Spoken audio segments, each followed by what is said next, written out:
দর্শক, কিছুক্ষণ আগে শপথ অনুষ্ঠান শেষ হলো।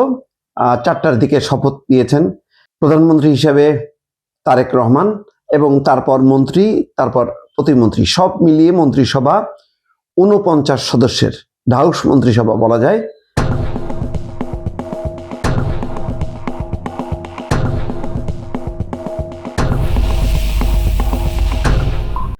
এবং বেশ কিছু নাটকীয়তাও আছে দর্শক, যেমন ডক্টর আব্দুল মুইন খান মন্ত্রিসভায় নেই, ডক্টর খন্দকার মোশাররফ নেই, নজরুল ইসলাম খান নেই, মির্জা আব্বাস নেই, আন্দালিব পার্থ প্রতিমন্ত্রী হিসেবে তার নাম থাকার কথা ছিল বা মন্ত্রী হিসেবে, কিন্তু নেই। তবে ববি হাজ্জাজ, নুরুল হক নূর এবং জুনায়েদ সাকি তারা আছেন।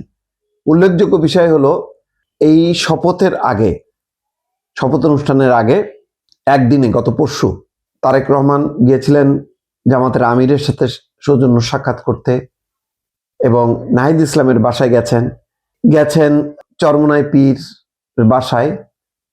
তো চরমোনাই পীর তিনি নির্বাচিত হননি, সেটা বাদ দিয়ে দিলাম, কিন্তু জামাতের আমির বলেছিলেন যে সরকারকে পূর্ণ সহযোগিতা তারা দেবে।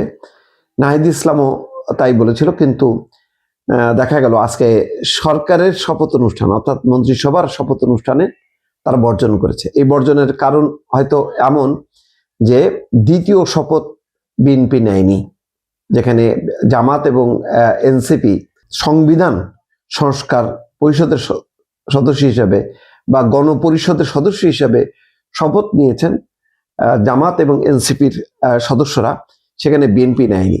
তখন থেকেই আসলে সংকটটা শুরু। তখনই বলা হচ্ছিল যে তারা শপথই নেবে না, কোনো শপথই নেবে না। পরে তারা শপথ নিয়েছে, কিন্তু সরকারের বা মন্ত্রিসভার শপথ অনুষ্ঠান বর্জন করেছে। বোঝাই যাচ্ছে যে একেবারে শুরুতেই এক ধরনের বিরোধিতা শুরু হলো। মির্জা ফখরুল ইসলাম আলমগীর শপথ নিয়েছেন, সিনিয়র নেতারা শপথ নিলেও যে 2-3 জন সিনিয়র নেতা শপথ নেননি তাদের ব্যাপারে আসলে সরকারের সিদ্ধান্ত কি বা তারেক রহমান কি চিন্তা করছেন পরিষ্কার না। তাদের মধ্যে উল্লেখযোগ্য, আগেই বলেছি, ডক্টর আব্দুল মুইন খান, নজরুল ইসলাম খান এবং ডক্টর খন্দকার মোশাররফ। এই 3জনের মধ্যে কেউ একজন কি ভবিষ্যতে রাষ্ট্রপতি হবেন এই কারণে, নাকি বয়সজনিত কারণে, স্বাস্থ্যজনিত কারণে, সেগুলো বিবেচনায় এসছে। রেজা কিবরিয়ার নাম আলোচনায় ছিল খুবই, কিন্তু শেষ পর্যন্ত তিনি মন্ত্রিসভায় আসেননি। এছাড়া প্রত্যাশিতভাবে মোটামুটি একটা চমক হচ্ছে ডক্টর খলিলুর রহমান, যিনি জাতীয় নিরাপত্তা উপদেষ্টা ছিলেন, তিনি এবার পররাষ্ট্রমন্ত্রী হিসাবে অভিষিক্ত হলেন। খুবই গুরুত্বপূর্ণ একটা দায়িত্বে তিনি চলে আসলেন। এটা নিঃসন্দেহে একটা চমক। কেউ কিন্তু আগে বলতে পারেনি যে খলিলুর রহমান এই পদে আসবেন। এছাড়া বিদ্যুৎ জ্বালানি খনিজ, আগে ছিলেন প্রতিমন্ত্রী ইকবাল হাসান মাহমুদ টুকু, তিনি এসছেন। মির্জা ফখরুল ইসলাম আলমগীর স্থানীয় সরকার মন্ত্রী কাঙ্ক্ষিতভাবে এসছেন। তো বাণিজ্য মন্ত্রী হিসাবে অবশ্য নাম ছিল আমির খসরু মাহমুদ চৌধুরী, কিন্তু পরে তিনি অর্থ এবং পরিকল্পনাতে গেছেন।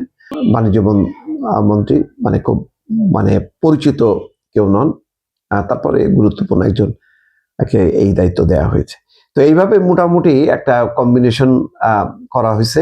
এখন দেখা যাক এই মন্ত্রিসভা নিয়ে এবং জামাত এনসিপির বিরোধিতার মধ্য দিয়ে পার্লামেন্টটা কেমন চলে, সরকার কেমন ভাবে পারফর্ম করতে পারে, সেগুলো নিশ্চয়ই অনেক বিষয় দেখার আছে দর্শক।